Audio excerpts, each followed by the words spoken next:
Hello students, video शुरू करने से पहले प्लीज चैनल को लाइक, शेयर और सब्सक्राइब जरूर करें। एक इम्पॉर्टेंट इन्फॉर्मेशन, अगर आपको इस वीडियो के नोट्स चाहिए तो डिस्क्रिप्शन बॉक्स में दिया गया डाउनलोड लिंक चेक करें। Thank you. चलिए शुरू करते हैं। इस वीडियो में हम पढ़ेंगे MPSE2 state and society in Latin America के प्रीवियस ईयर क्वेश्चन और most important questions with answers. ये क्वेश्चंस आपके एग्जाम के लिए बहुत इम्पोर्टेंट है। अगर आपने ये अच्छे से कर लिए तो एग्जाम निकलना पक्का है। Let's begin. Question 6, right short note on the following. A. Latin American populist movements. B. Peasant and land rights movements. Question explanation. इस क्वेश्चन में हमें 2 मेजर मूवमेंट्स एक्सप्लेन करने हैं। पहला है पॉपुलिस्ट मूवमेंट्स, जिसमें लीडर्स ने लोगों को मोबिलाइज किया और सोशल जस्टिस का प्रॉमिस किया। दूसरा है पेजेंट और लैंड राइट्स मूवमेंट्स, जिसमें किसान और इंडिजिनस लोगों ने जमीन और न्याय के लिए संघर्ष किया। दोनों के फीचर्स, एग्जाम्पल्स और इम्पैक्ट लिखना जरूरी है। आंसर। इंट्रोडक्शन। लैटिन अमेरिका का इतिहास हमेशा से इनइक्वालिटीज और स्ट्रगल से भरा हुआ है। बड़े मूवमेंट्स ने इस रीजन को डीपली इन्फ्लुएंस किया, पॉपुलिस्ट मूवमेंट्स और peasant and land rights movements. Populism mainly 20वीं सेंचुरी में आया, जिसमें लीडर्स ने आम लोगों को मोबिलाइज किया और रिफॉर्म्स का प्रॉमिस किया। पेजेंट मूवमेंट्स ज्यादा पुराने हैं, जिसमें किसानों ने जमीन के न्याय के लिए लड़ाई लड़ी। दोनों हाई मूवमेंट्स ने डेमोक्रेसी और डेवलपमेंट पर बड़ा असर डाला। Main body. A. Latin American populist movements. Definition और फीचर्स। पॉपुलिज्म एक ऐसी पॉलिटिक्स है जिसमें लीडर सीधा आम जनता से कनेक्ट करता है, एलीट क्लास के अगेंस्ट रिटोरिक यूज करता है। प्रॉमिस होता है सोशल और इकोनॉमिक जस्टिस का। Historical context. 1930 to 1950 के दौरान ग्रेट डिप्रेशन और इंडस्ट्रियलाइजेशन के वजह से पॉपुलिज्म ज्यादा उभार के आया। अर्बन वर्किंग क्लास और मिडिल क्लास ने पॉपुलिस्ट लीडर्स को सपोर्ट किया। की लीडर्स और केसेस। हवान पेरोन, अर्जेंटीना, वर्कर्स राइट्स और नेशनलिस्ट पॉलिसीज के लिए फेमस। पेरोनिज्म अभी भी अर्जेंटीना में एक आइडियोलॉजी है।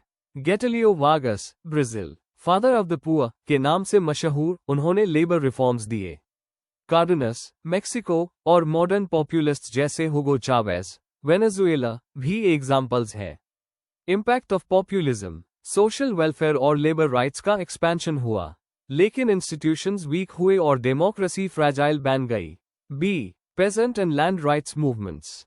बैकग्राउंड और कॉजेज। लैटिन अमेरिका में लैंड डिस्ट्रीब्यूशन बहुत अनइक्वल था। बड़े लैंडलॉर्ड्स के पास लतीफंडिया, लार्ज एस्टेट्स, जबकि पेजेंट्स के पास जमीन नहीं थी। एक्सपोर्ट क्रॉप्स जैसे शुगर, कॉफी और बनानास ने इनइक्वालिटी को और डीपन कर दिया। मेजर मूवमेंट्स और struggles. Mexican revolution 1910 to 1920। Emiliano Zapata का स्लोगन था land and liberty. Bolivia 1952। Revolution के बाद लैंड रीडिस्ट्रीब्यूशन हुआ। क्यूबा 1959। कैस्ट्रो के अंडर रेडिकल अग्रेरियन रिफॉर्म्स लाए गए। ब्राजील का MST मूवमेंट आज भी अनयूज्ड लैंड को रीडिस्ट्रीब्यूट करने के लिए लड़ाई कर रहा है। डिमांड्स और गोल्स। जमीन का fair distribution, indigenous land rights का रिकॉग्निशन, एक्सप्लॉयटेशन को खत्म करना। इम्पैक्ट ऑन पॉलिटिक्स और सोसाइटी। गवर्नमेंट्स को लैंड रिफॉर्म इंट्रोड्यूस करना पड़ा। रूरल ऑर्गेनाइजेशंस और पेजेंट यूनियन स्ट्रॉन्ग बने। डेमोक्रेसी और जस्टिस के डिस्कोर्स में ये इश्यूज सेंटर स्टेज पर आ गए। कंक्लूजन। पॉपुलिस्ट मूवमेंट्स ने अर्बन वर्किंग क्लास को वॉइस दी और पेजेंट मूवमेंट्स ने रूरल जस्टिस के लिए स्ट्रगल को स्ट्रांग बनाया। दोनों ही मूवमेंट्स लैटिन अमेरिका के पॉलिटिक्स और सोसाइटी को डीपली रीशेप करते हैं। इन्होंने डेमोक्रेसी और रिफॉर्म्स को फॉरवर्ड पुश किया, लेकिन सस्टेनेबिलिटी और इंस्टीट्यूशनल वीकनेस की चैलेंजेस भी सामने आए। If you need the notes of this video, there's a download link in the description box. Be sure to check it out. Thank you. Question 7. Explain the revolutionary movements in Latin America. Question explanation. इस question में हमें Latin America के revolutionary movements समझने हैं, मतलब इनके causes, nature और उनके इम्पैक्ट को कवर करना है। साथ ही एग्जाम्पल्स जैसे मैक्सिकन रेवोल्यूशन, क्यूबन रेवोल्यूशन और निकारागुआन रेवोल्यूशन के बारे में डिटेल देनी है। आंसर। इंट्रोडक्शन। लैटिन अमेरिका के रेवोल्यूशनरी मूवमेंट्स उन संघर्षों को रेफर करते हैं जो सामाजिक और राजनीतिक न्याय के लिए किए गए। यह movements inequality, exploitation, foreign domination और ऑथोरिटेरियन रेजीम्स के खिलाफ उठे। मेक्सिकन रेवोल्यूशन 1910, क्यूबन रेवोल्यूशन 1959 और निकारागुआन सैंडिनिस्टा मूवमेंट इसका सबसे बड़ा एग्जाम्पल है। इनका एम था लैंड रिफॉर्म्स, सोशल जस्टिस और सॉवरेंटी। इस आंसर में हम उनके कॉजेस, एग्जाम्पल्स और सिग्निफिकेंस समझेंगे। Main body. 1. हिस्टोरिकल बैकग्राउंड और causes of revolutionary movements. Colonial legacy. Latin America में लैंड और वेल्थ कुछ ही एलीट्स के हाथ में थी। Economic inequality. ग्रामीण लोग गरीबी में थे और फॉरेन कंपनीज रिसोर्सेज कंट्रोल करती थी। Authoritarian regimes. डिक्टेटरशिप और ओलिगार्की के वजह से डेमोक्रेसी दबा दी गई। Foreign influence. यूएस का इंटरफेरेंस और कैपिटलिस्ट सिस्टम ने रिजेंटमेंट को बढ़ाया। इन सब रीजन्स ने रेवोल्यूशंस को जन्म दिया जो लैंड रीडिस्ट्रीब्यूशन और इक्वालिटी की डिमांड कर रहे थे। 2. मेक्सिकन रेवोल्यूशन 1910 to 1920 एक प्रारंभ। लैटिन अमेरिका की पहली बड़ी रिवॉल्यूशन। लीडर्स: मडेरो, ज़ैपाटा, पैंचो विया। डिमांड्स: लैंड रिफॉर्म्स, मजदूर अधिकार, डिक्टेटरशिप खत्म करना। इम्पैक्ट: 1917 का कॉन्स्टिट्यूशन सोशल राइट्स लाया जो बाद की रेवोल्यूशंस के लिए इंस्पिरेशन बना। 3. क्यूबन रेवोल्यूशन 1959 सबसे बड़ा turning point.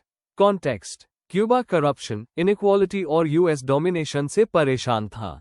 Leadership: Fidel Castro और चे गवेरा ने बतिस्ता की डिक्टेटरशिप को गिराया। आइडियोलॉजी: मार्क्सिज्म लेनिनिज्म, जिसमें सोशलिज्म, एजुकेशन और हेल्थ रिफॉर्म्स शामिल थे। इम्पैक्ट: लेफ्टिस्ट मूवमेंट्स को इंस्पायर किया। यूएस के साथ कॉन्फ्रंटेशन हुआ, Bay of Pigs, Cuban missile crisis. Guerrilla warfare का एक मॉडल बना। 4. निकारागुअन रेवोल्यूशन 1979 और दूसरे मूवमेंट्स। सैंडिनिस्टा FSLN। सोमोजा डिक्टेटरशिप को गिराया। लैंड रिफॉर्म्स, लिटरेसी और सोशल जस्टिस पर फोकस। यूएस बैक्ड कॉन्ट्रास के साथ कॉन्फ्लिक्ट हुआ, कोल्ड वॉर के डायनामिक्स को दिखाता है। एल साल्वाडोर, ग्वाटेमाला और चिली में भी रेवोल्यूशनरी अटेम्प्ट्स हुए। 5. कॉमन फीचर्स और challenges of revolutionary movements. Grassroots mobilisation, peasants, workers और स्टूडेंट्स ने सपोर्ट किया। गरिल्ला वॉरफेयर, छोटी फोर्सेस के लिए effective strategy. Ideological base, Marxism, socialism और लिबरेशन थियोलॉजी ने इंस्पायर किया। चैलेंजेस: यूएस का heavy intervention, internal divisions, economic crisis और ग्लोबल प्रेशर की वजह से रिफॉर्म सस्टेन करना मुश्किल रहा। कंक्लूजन: लैटिन अमेरिका के रेवोल्यूशनरी मूवमेंट्स न्याय, इक्वालिटी और सॉवरेंटी की डिमांड का प्रतीक थे। मेक्सिको से क्यूबा और निकारागुआ तक इन्होंने रीजन की पॉलिटिक्स को रीशेप किया। बहुत जगह रिफॉर्म्स आए, पर एक्सटर्नल इंटरफेरेंस और इंटरनल इश्यूज के वजह से चैलेंजेस भी रहे। फिर भी यह मूवमेंट्स लैटिन अमेरिका की पहचान का एक अहम हिस्सा है। If you need the notes of this video, there's a download link in the description box. Be sure to check it out. Thank you. Question 8. Briefly explain the working of democratic processes in Latin America. Question explanation. इस question में हमें यह समझाना है कि Latin America में democracy कैसे काम करती है। हमें electoral system, political parties, civil society के रोल, लोगों की पार्टिसिपेशन और डेमोक्रेसी के चैलेंजेस को एक्सप्लेन करना है। साथ ही डेमोक्रेसी के अचीवमेंट्स और प्रॉब्लम्स दोनों बताने हैं। आंसर। इंट्रोडक्शन। लैटिन अमेरिका में डेमोक्रेसी का मतलब है ऐसी पॉलिटिकल सिस्टम जहां लोगों के वोट से सरकार बनती है और गवर्नमेंट उनके प्रति अकाउंटेबल होती है। कॉलोनियल पीरियड और मिलिट्री डिक्टेटरशिप्स के बाद 1980 से ज्यादातर लैटिन अमेरिकन देश डेमोक्रेसी की तरफ बढ़े।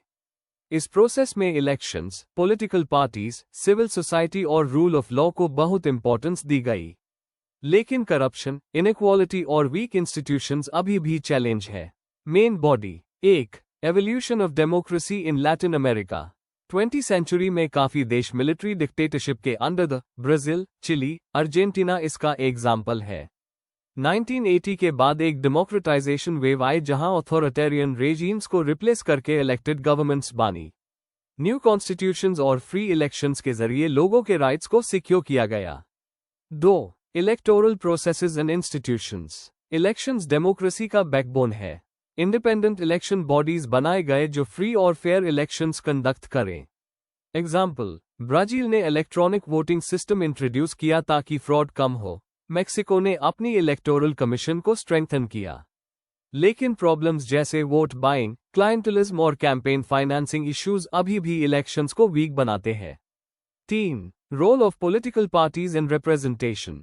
पॉलिटिकल पार्टीज लोगों के डाइवर्स इंटरेस्ट्स को रिप्रेजेंट करती है। वेनेजुएला, कोलंबिया, अर्जेंटीना में पार्टीज ने वोटर मोबिलाइजेशन किया, लेकिन पार्टीज पर करप्शन, एलिटिज्म और लैक ऑफ डेमोक्रेसी के एक्यूजेशंस भी लगे। पॉपुलिज्म यहां का एक स्ट्रॉन्ग ट्रेंड रहा। ह्यूगो चावेज जैसे लीडर्स ने डायरेक्टली लोगों से कनेक्ट करके इंस्टीट्यूशंस को बाईपास किया। 4. Civil society and social movements. NGO, student groups, indigenous और विमेन्स ऑर्गेनाइजेशंस ने डेमोक्रेसी को मजबूत बनाया। एग्जाम्पल, बोलिविया और इक्वाडोर में इंडिजिनस मूवमेंट्स ने इंक्लूसिव पॉलिसीज के लिए प्रेशर बनाया। चिली के 2019 के प्रोटेस्ट्स इनइक्वालिटी के खिलाफ एक स्ट्रॉन्ग एग्जाम्पल है सिटीजन पार्टिसिपेशन का। 5. Challenges to democratic consolidation. Corruption. Brazil के ऑपरेशन का वॉश जैसी स्कैंडल्स ने ट्रस्ट को डैमेज किया। इनइक्वालिटी। लैटिन अमेरिका दुनिया के सबसे अनइक्वल रीजन्स में से एक है, जो जेन्युइन पार्टिसिपेशन को लिमिट करता है। Weak institutions. कोर्ट्स और जुडिशरी का इंडिपेंडेंस कम है, एग्जीक्यूटिव डोमिनेंस काफी ज्यादा होता है। Military influence. डेमोक्रेसी के बावजूद मिलिट्री का इन्फ्लुएंस कहीं कहीं बना हुआ है। Populism and authoritarianism. कुछ लीडर्स पावर कॉन्सेंट्रेट करके डेमोक्रेटिक नॉर्म्स को वीकन करते हैं। 6. Positive outcomes of democracy. लोगों को अब ज्यादा पॉलिटिकल फ्रीडम और एक्सप्रेशन का हक मिला है। डेमोक्रेटिक गवर्नमेंट्स ने सोशल प्रोग्राम्स चलाए। ब्राजील का बोल्सा फैमिलिया और मेक्सिको का अपॉर्चुनिटीज पॉवर्टी रिडक्शन के लिए फेमस है। रीजनल ऑर्गेनाइजेशंस जैसे organisation of American states (OAS) democracy को प्रमोट करते हैं। कंक्लूजन। लैटिन अमेरिका में डेमोक्रेसी के प्रोसेसेस ने बहुत प्रोग्रेस दिखाए है, लेकिन चैलेंजेस अभी भी है। इलेक्शंस, सिविल सोसाइटी और पॉलिटिकल फ्रीडम स्ट्रॉन्ग हुए हैं, पर करप्शन, इनइक्वालिटी और पॉपुलिज्म प्रॉब्लम्स क्रिएट करते हैं। अगर इंस्टीट्यूशन स्ट्रॉन्ग बने और लोगों की पार्टिसिपेशन और इंक्लूसिव हो, तो डेमोक्रेसी यहां और कंसोलिडेट हो सकती है। ओवरऑल, ये एक होपफुल लेकिन स्ट्रगल फिल्ड जर्नी है। अगर आपको इस वीडियो के नोट्स चाहिए, तो डिस्क्रिप्शन बॉक्स में दिए गए डाउनलोड लिंक को जरूर चेक करें। Thank you. Question 9. Examine the role of civil society in the democratization process. Question explanation. इस सवाल का मतलब है कि हमें समझना है कि सिविल सोसाइटी जैसे NGO, unions, media, student groups, church और ग्रासरूट्स ऑर्गेनाइजेशंस ने लैटिन अमेरिका के डेमोक्रेसी प्रोसेस में क्या रोल प्ले किया। हमें बताना है उनके पॉजिटिव कॉन्ट्रीब्यूशंस और challenges. Answer. Introduction. Civil society का मतलब है स्टेट से अलग रहकर काम करने वाली ऑर्गेनाइजेशंस और मूवमेंट्स, जो लोगों के राइट्स और पार्टिसिपेशन के लिए लड़ती है। लैटिन अमेरिका जहां पे मिलिट्री डिक्टेटरशिप और ऑथोरिटेरियन राज ज्यादा था, वहां सिविल सोसाइटी एक पावरफुल आवाज बनकर सामने आए।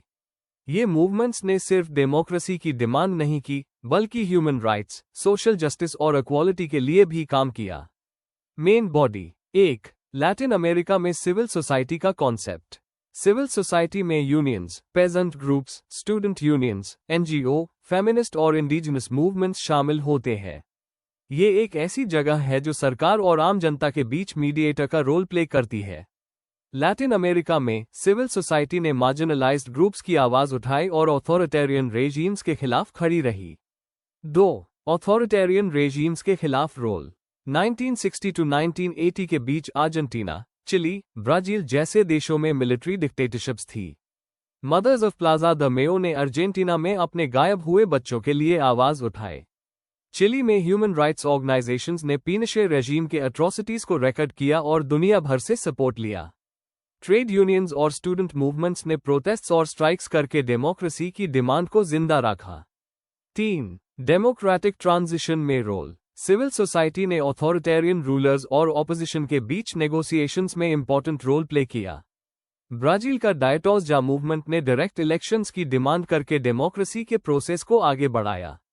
कैथोलिक चर्च ने निकारागुआ, एल साल्वाडोर, ग्वाटेमाला जैसे कंट्रीज में पीस टॉक्स में मीडिएशन की। ये ग्रुप्स ने एंश्योर किया कि डेमोक्रेसी सिर्फ इलेक्शंस तक लिमिटेड ना हो, बल्कि ह्यूमन राइट्स, वीमेन और इंडिजिनस ग्रुप्स की डिमांड्स भी इंक्लूड हो। 4. डेमोक्रेटिक कंसोलिडेशन में कंट्रीब्यूशन। सिविल सोसाइटी आज भी डेमोक्रेसी को स्ट्रांग बनाने के लिए काम कर रही है। वॉचडॉग एनजीओ सरकार को अकाउंटेबल बनाती है, सिटीजन्स को एजुकेट करती है उनके राइट्स और रिस्पॉन्सिबिलिटीज के बारे में।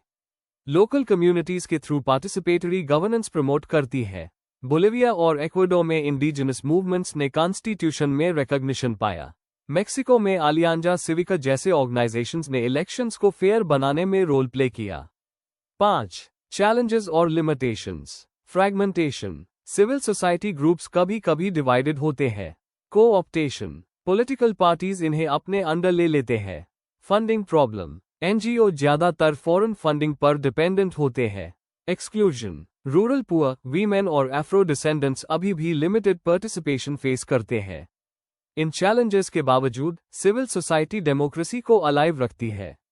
कंक्लूजन। सिविल सोसाइटी ने लैटिन अमेरिका में ऑथोरिटेरियन रेजीम्स को चैलेंज किया, डेमोक्रेसी को प्रमोट किया और डेमोक्रेटिक इंस्टीट्यूशंस को स्ट्रांग बनाने में मदद की।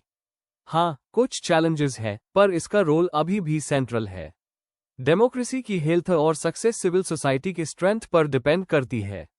If you need the notes of this video, there is a download link in the description box. Be sure to check it out. Thank you. Question 10. Critically examine the military regime in Latin American politics. Question explanation. ये सवाल हमें Latin America के military regimes का critical analysis करने को बोलता है। सिर्फ उनका काम बताना नहीं है, बल्कि उनके अच्छे और बुरे दोनों पहलू समझना है। इसमें हमें उनका हिस्टोरिकल बैकग्राउंड, पावर में आने के रीजंस, पॉलिसीज, पॉलिटिक्स और सोसाइटी पर इम्पैक्ट और डिक्लाइन कवर करना होगा।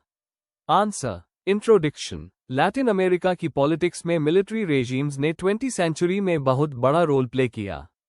ये रेजीम्स अक्सर तब उभरे जब डेमोक्रेसी वीक थी, इकोनॉमिक क्राइसिस था, या कोल्ड वॉर के दौरान एक्सटर्नल प्रेशर ज्यादा था। मिलिट्री अपने आप को नेशन के सेवियर के रूप में दिखाती थी, लेकिन असली हकीकत ऑथोरिटेरियन रूल, रिप्रेशन और ह्यूमन राइट्स वायलेशंस थी। इस आंसर में हम उनके राइज, पॉलिसीज और डिक्लाइन को क्रिटिकली समझेंगे। Main body. 1. हिस्टोरिकल कॉन्टेक्स्ट और rise of military regimes. Independence के बाद लैटिन अमेरिका में डेमोक्रेसी फ्रैजाइल थी, एलिट और इनइक्वालिटी डोमिनेट करती थी। कोल्ड वॉर ने मिलिट्री की पावर और लेजिटिमेशन बढ़ा दी, खासकर यूएस के सपोर्ट के वजह से।